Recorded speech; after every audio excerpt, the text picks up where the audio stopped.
Tinanggap ko 30 second na soccer, matay blindfold. Halos sumabog ang shoulder, tiklop ko para folder. Hindi naman soldier pero ang war is not over. Aking burn ay forever, nasa magkabilang daliri. Mga tusok ng karayo, marka ng mananatili. Alam ko mali pero buhay ko dito naging makulay.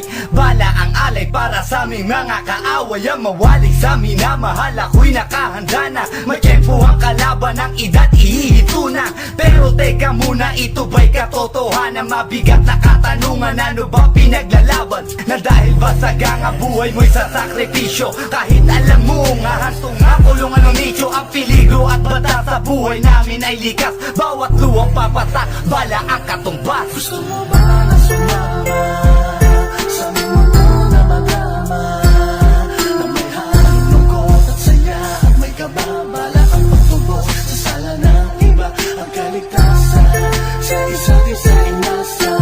Yan ang buhay ng gangsta, yan ang buhay ng gangsta, buhay ng gangsta.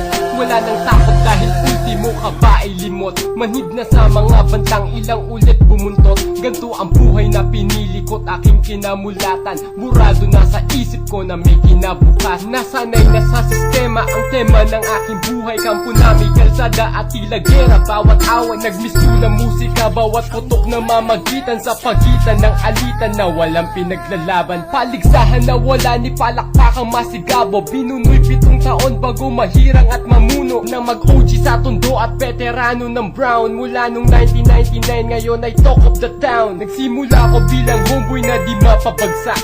Ni hindi ko ininda ang natamong 5 saksak. Ang mapahamak ay alam ko na't akin ang inasahan. Ang pagdanak ng dugo sa aming mundo'y di maiwasan. Gusto mo ba na sumama sa mundo na madama, na may halong lungkot at saya at may kababala ang pagtubos sa sala ng iba? Ang kaligtasan sa isa't isa ay nasa.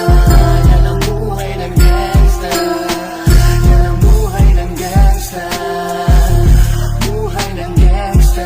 Mula noong 1998, buhay ko dito na ginugol. 12 anyos ang laro sa mga lesbo magpahabol. Naging kakaiba ang pananaw sa kaidaran. Pinangarap na lahat ng gang ay mapang-ibabawan. Habang di na alintana ang mga tao'y lumipas. Tuman lang walang tinapos, tila nagsayang ng oras. May mga tropang nangulungan at ibang di na lumutang. May mga nagbuwis ng buhay at naging bayad utang. Ngunit tinuloy ko pa rin ang laban hanggang makilala ang pangalang OG Sacred para mayor ng Manila. Hinawakan ng Corcuera, permanent at tubo. Tunay na ninong ng Velasquez at Rojas sa tundo. Na ipagsabayan sa mga hamon, humantong man sa patayan. At walang tigil na putukan ng gante pag nalagasan. Ngunit isang katanungan ang naglalaro sa isip ko. Ito ba ang buhay na dapat manahin ng panganay Gusto ko? mo ba na sumama